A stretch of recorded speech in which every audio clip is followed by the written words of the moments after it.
10 महीने पहले chief minister से कम नहीं थे, 10 महीने बाद पार्टी टूटने लगी तो हवा निकल गई। जिसे राजभर चीफ मिनिस्टर बनाने पर तुले थे, उसी पर अब पार्टी तोड़ने का आरोप लगा रहे हैं। राजभर किसी के नहीं हुए, न मोदी न योगी के। अमित शाह को आग दिखाया, अब पछता रहे काश शाह हमारे साथ होते। राजभर की पार्टी को स्टिंग ऑपरेशन करना पड़ रहा है, बताना पड़ रहा है कि पार्टी तोड़ने में अखिलेश यादव कहां थे।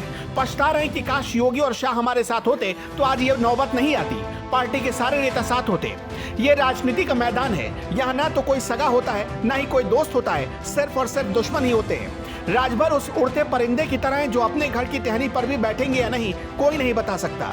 अब वही राजभर चिल्ला रहे हैं, कह रहे हैं हमारी पार्टी को तोड़ रही है समाजवादी पार्टी। कहानी को अगर ठीक ठीक समझते हैं तो सिर्फ 2 मिनट दीजिए। राजभर की पार्टी सुहेलदेव भारतीय समाज पार्टी 2 भागों में बट गई है। महेंद्र राजभर कुछ नेताओं के साथ अलग हो गए और राजभर के खास लोगों को उड़ा ले गए। इस पर सुभाषपा के प्रवक्ता और ओम प्रकाश राजभर के बेटे अरुण राजभर ने एक स्टिंग ऑपरेशन किया। इस स्टिंग ऑपरेशन में सपा कार्यालय के बाहर से कुछ ऐसी बातें रिकॉर्ड की गई जिससे ये साबित हो सके कि सुहेलदेव भारतीय समाज पार्टी को तोड़ने का प्लान अखिलेश के घर पर तैयार हुआ। ये सारा स्क्रिप्ट श्री अखिलेश यादव जी इन सभी नेताओं को समय समय पर बुला बुला करके देते रहे।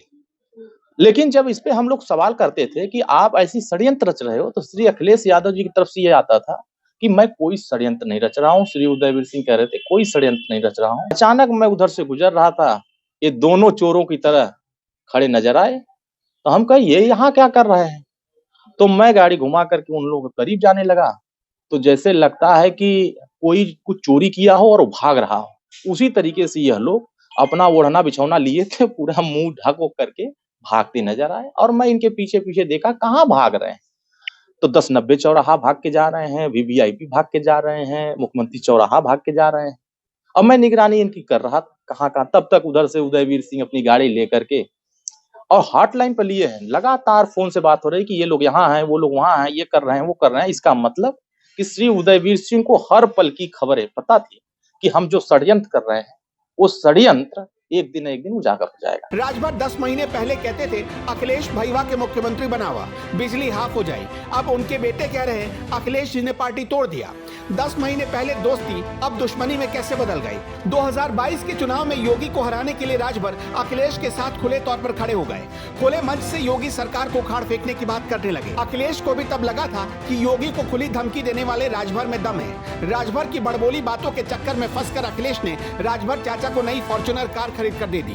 राजभर उस गाड़ी में घूमते और योगी सरकार को उखाड़ फेंकने के बड़े बड़े दावे करते, लेकिन कहते हैं कि खोखले दावों की पोल जरूर खुल जाती है। राजभर के साथ वैसा ही हुआ। जो राजभर योगी सरकार में मंत्री रहते हुए योगी को ही सुनाते थे, अब वो राजभर सपा के गुण गाने लगे। लेकिन जैसे ही समाजवादी पार्टी की हार हुई, वही राजभर सपा के मुखिया अखिलेश यादव को बच्चा बताने लगे। कहने लगे कि अखिलेश तो अभी बच्चा है। राजभर किसी बड़बोलेपन के चलते वो अखिलेश के निशाने पर आ गए। अखिलेश ने प्रेस कॉन्फ्रेंस करके राजभर की वो सारी पोल पट्टी खोल दी। उसके बाद राजभर के बेटे ने सपा पर उनकी पार्टी को तोड़ने का आरोप लगाया। सर्वदलीय बैठक होती है, सर्वदलीय बैठक में ये जाते हैं और जा करके अपने क्षेत्र की समस्या अगर ये मंत्रियों को नहीं बताएंगे, ये सरकार के सामने मुख्यमंत्री को नहीं बताएंगे, तो किसके यहाँ? अखिलेश यादव जी की चपरासी को बताएंगे, मायावती जी की चपरासी को बताएंगे, या अन्य दलों के जो चपरासी बैठे हैं उनको बताएंगे? सरकार को ही तो बताएंगे। और हम जाए बता रहे हैं तो वो जनता के सामने भी कर रहे हैं। हमारे नेता गए, लंबे समय से जो भूमाफिया के नाम पर लोगों का घर गिराया जाता था कि 25 साल 30 साल से जो बसा है उसके यहाँ बुलडोजर पहुंच जा रहा। हमारे नेता मुख्यमंत्री जी से मुलाकात करके कि जो लंबे समय से बसा है उसको न गिराया जाए, उसको नोटिस दे करके उसको कहीं व्यवस्थित करने की तैयारी की जाए और उसको व्यवस्थित किया जाए। राजभर सपा पर आरोप लगा रहे हैं कि सपा उनकी पार्टी को तोड़ने की कोशिश कर रही है। खैर, ये पहली बार नहीं है जब राजभर की किसी के साथ अनबन हो रही है। इससे पहले राजभर की बीजेपी के साथ अनबन हो चुकी है। राजभर कभी एक डाल पर बैठने वाले नेता नहीं है। अगर इस कहानी को समझना है तो ऐसे समझिए, 2017 में यूपी विधानसभा चुनाव जितवाकर उन्हें बीजेपी ले आई। योगी आदित्यनाथ ने अपने कैबिनेट में उन्हें मंत्री बनवा दिया और योगी के साथ मिलकर राजभर की पार्टी ने 4 सीटों पर जीत भी दर्ज की। लेकिन मंत्री बनते ही राजभर के तेवर बदल गए।